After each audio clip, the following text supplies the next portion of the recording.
We've been covering a lot of content regarding how fraudulent YouTube's copyright system is, how random companies that doesn't even represent the content that they strike down can get away with it on YouTube and no punishment will ever happen, right? Shout out to GOT Gaming. Shout out to myself for overcoming stupid copyright strikes that happened for the Demon Slayer trailer reactions, free ones in the Crunchyroll channel, and now apparently we got an even shocking, more dumb situation happening. Moist Critical says, craziest copyright claim ever. Let's hear it. I've been on YouTube for almost 19 years, and I'm not kidding. I have never seen nor heard of something like this before. Yesterday I made that video about all like the Taylor Swift hoopla, and the video got copyright claimed because I showed a snippet of lyrics from her song Wood, which is an ode to Travis Kelce's cock. All right. And I said a couple of the lines. And it got claimed because apparently that counted as me using the melody. Words are now copyrightable, guys. He didn't play the song. He didn't react to the song. He said the song. He didn't sing it. He said the words, the lyrics of the song, and it got copyright claimed. Of Wood, the Wiener Ballad. That is unbelievable. Keep in mind, I didn't sing it. It's not like I gave an a cappella version. Even if he sang it, would that be copyrightable? That's crazy, isn't it? Like, bro, if he, wouldn't that be transformative content? I'm just thinking about it, right? Like, if you re-uploaded the song itself, I'd be like, yeah, that's copyrightable for sure. If a guy sang the song, I'd say that's transformative content at that point. But a person saying the lyrics out loud, what? Just said a couple of the lyrics because they were so silly, and it's the one track on there that I thought was like actually just kind of revolting. Like, it just wasn't good. Overall, I thought the album was just like very generic and mid, but not nearly as bad as people were saying. But I used this one as an example for a track that I just didn't like. And somehow that was enough to flag the copyright system internally.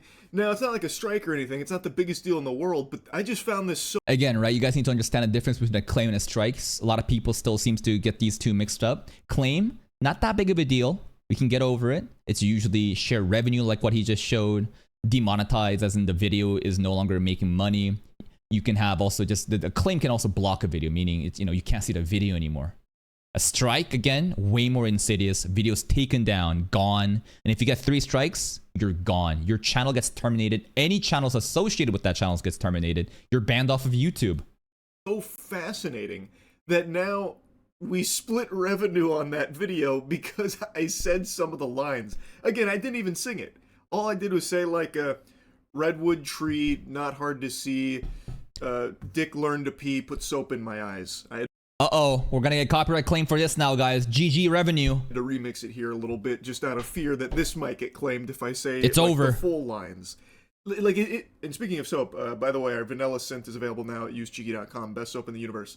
But the point is, like, I cannot believe that just saying the words without even a single hint of melody was enough to get flagged because Taylor Swift, I guess, owns all of those words in that combination.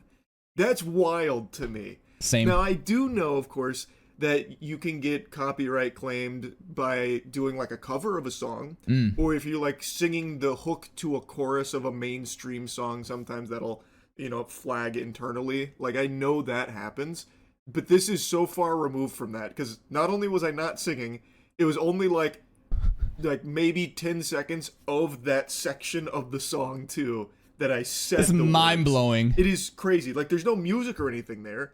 I didn't have like the instrumental going or anything. Maybe Charlie's such a great singer that they were like, damn, this sounds too fucking good, bro. He don't even have the background music, and I feel like this is a Taylor Swift concert. Copyright claim this guy. I'm really just stunned. So I saw this last night.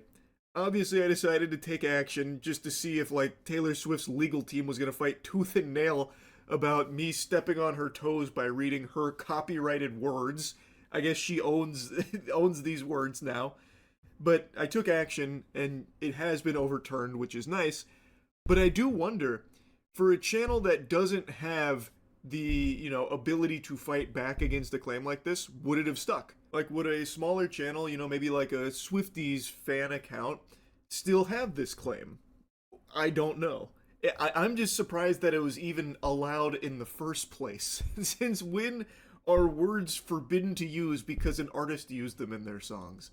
Or maybe I guess it was me showing a snippet of the lyrics on screen, but even then, showing some words being copyrightable is pretty crazy to me. This is just another example of how broken YouTube's copyright system is. This is not the exact same situation of GOT Gaming, you know, getting copyright struck off of Taylor Swift short that he was reacting to, which was totally legit, and a random, you know, shell company in India striking it down. But just again, another reason for like why the system is so broken. And even though, right, Charlie makes a video about this, and how many followers does he have? 17.3 million, right? Even if he has all this, right? You think YouTube's ever gonna change? It's never gonna change. It is. I am not kidding. I've never seen something like this before. And since we're on the topic, I did learn that my assessment on her level of greed yesterday was underselling it. Apparently, and I've looked into this and it seems accurate, there are 28 variants of the same album that she is selling her fans. 28! And this album is less than a week. Yeah, I don't know anything about this part. Apparently, like, Taylor Swift is such a greedy person that, like, you make an album and you make variants, and, like, you make more money off of having variants of the album. The variants will have like a little change here and there, and it's like collectibles. And now the fans will buy up every single album because of the difference in the variants, which is so insignificant. But you know, that's kind of where that's going. The album is less than a week old. That is crazy. And the differences between each variant are so trivial.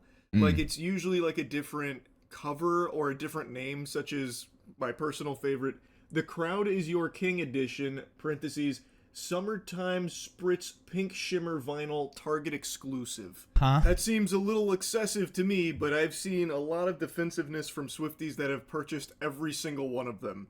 Well, I mean, if it's a cult, right, they're going to protect it no matter what, right? They're going to, there's no logical reasonability when you have like a cult following of people that just love you so much, and due to, you know, the parasocial bond that's been so strengthened, right, they'll make excuses in their head and justify any action no matter what. Saying, nobody was forced to buy these, we wanted to support her.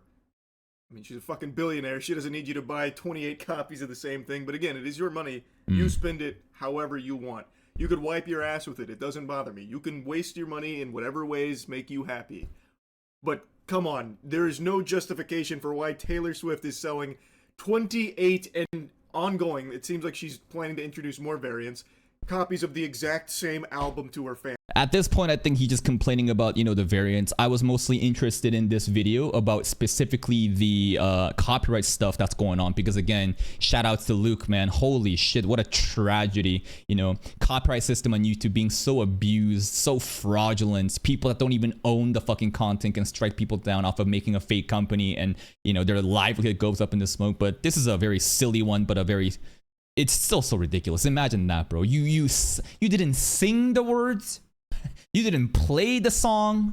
He just said the words, English words, and it got share revenue. And it's not gonna bankrupt them. It's not a big deal, but it's such a ridiculous case though, regardless though, huh? What an insane system we have on YouTube. Anyways, that's pretty much it. Please check out Noise Critical. With your help, you can help this small content creator of 17.3 million subscribers to get like 18 million. With your guys' help, go juice him up. See you next time.